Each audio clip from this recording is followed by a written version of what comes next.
Welcome back to Discover Estonia. We're in Tartu, the second largest city and one of the European capitals of culture in 2024. This is where Estonia's first theater was built, its first newspaper published, and its first song festival was held.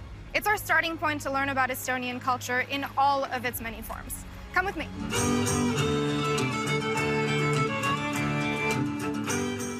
Tartu is the cultural epicenter of Estonia. There always seems to be something going on, like this folk dance performance we stumbled on in the park. Chief among the city's creative spaces is tehas, a former factory complex that's now a hip gathering spot for artists.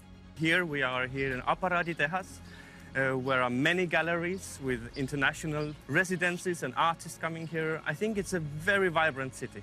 The feeling is very youthful. Tartu University is bringing in a lot of students from Estonia, but also abroad. We visited one of the galleries in tehas. Haki Gallery features work from young up-and-coming Estonian artists.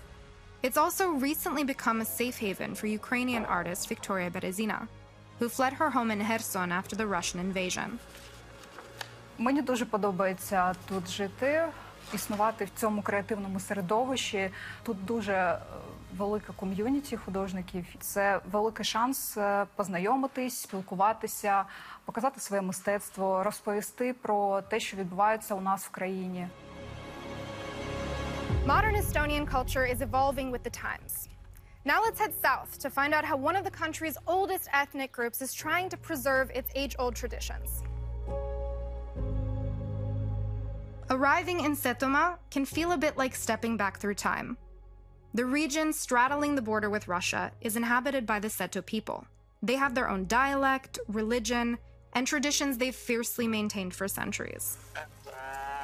Before 100 years ago, this was absolutely 100% oral culture. People were illiterate, and every knowledge you had to pass on orally. I'm often thinking that it must have been like living in a musical, because the Setos have songs for every occasion, for working, for herding, for partying, and this was how knowledge and traditions and tales were passed on. Helen Kulvik has been living in Setomaa for years. She's taking us to learn about the Seto polyphonic singing tradition, called lelo. But first, we need to get dressed for the occasion.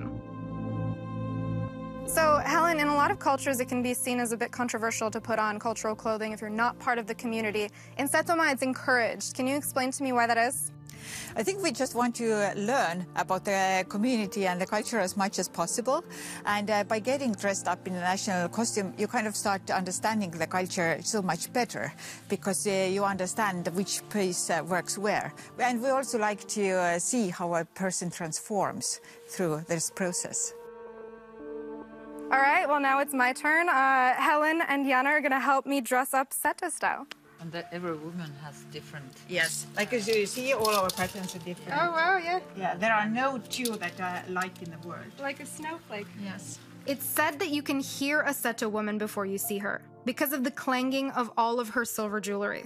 My headpiece, or vanik, is different from Helen and Jana's, because I'm not married. Married Seto women also wear a large silver brooch, a symbol of fertility that's passed on through generations.